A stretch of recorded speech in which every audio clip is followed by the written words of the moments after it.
The time swarmed with multiple challenges, so high at all, snapping the lights out of countless humans due to this worldwide phenomenon. This presents a very grim scenario. COVID-19 and or its variant continues to threaten us, and more potent at that.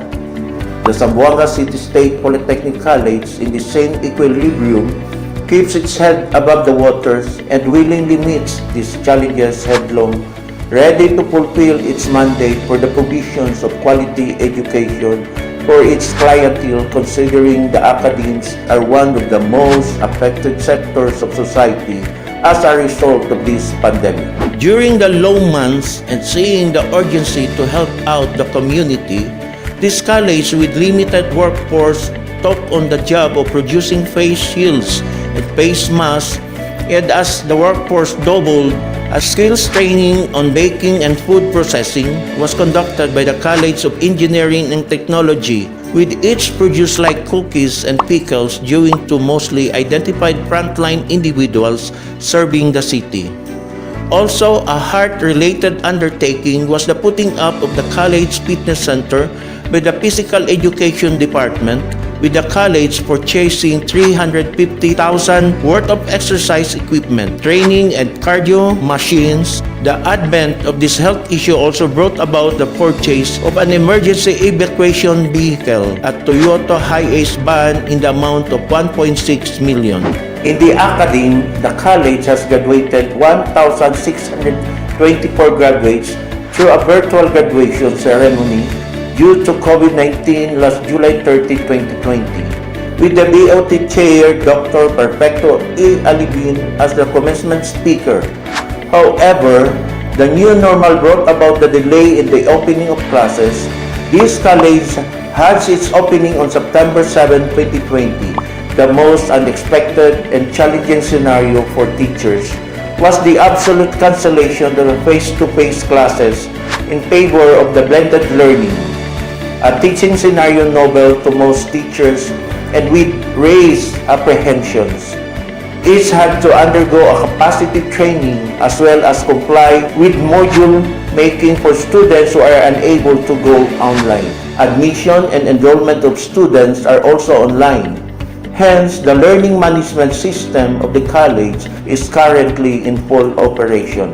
Meanwhile, the Office of the Research Operations and Research Facilitation had worked out 24 out of 35 research proposals approved for institutional and external funding and its first ever call for project proposal. The approved studies aim to develop new knowledge, products, and technologies for use by client industries and service sectors. The Office of the Extension Services also had its first planning and management of extension programs. In support of the extension agenda of the college, this was held to further motivate extension coordinators in the planning out of sustainable extension programs. The ultimate step in the college roadmap, the acquisition of the university status, brought about another vital academic undertaking, the conduct of the 3-day quality management system, manual writing workshop, participated in by the different colleges, which is the initial phase for ISO 9001-2015 certification. On the physical aspect, this college seizes the chance to effect the payslips while students are not yet around. The various infrastructure projects, namely the Social Sciences Building, the Engineering Building, and further refitting of the laboratory classroom are underway despite the necessary delays and disruption caused by the pandemic and other factors. In addition, as part of the update of facilities program, just recently the college first purchased 2 new vehicles, the passenger van NB350 worth 1.6 million and the Asian Utility Van Innova worth 1.392 million. Also in November 2020, Dr. Mila Belho had officially turned over the responsibility as the president of the Mindanao Association of State Tertiary Schools and as vice president for Philippine Association of State Universities and Colleges for Region 9, which I have humbly accepted. For the year-end and collaborative effort of the Planning and Development Office, Office of the Vice President for Administration and Finance, and the Office of the Supervising Administrative Officer facilitated the conduct of the year-end performance management review and target output setting for fiscal year 2021. Top and middle management were in attendance. The COVID-19 stricken months slowed down mobilization and worse, stalling or putting to a stop many of the plans for the year 2020. This was a trying period for all, yet the college has tried to maximize efforts in meeting its targets.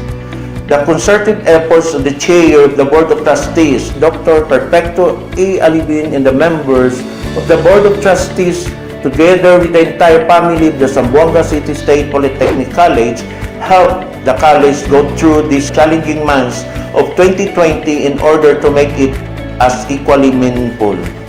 2021 brings better prospect for this college with the much-awaited transition from a state college to a university.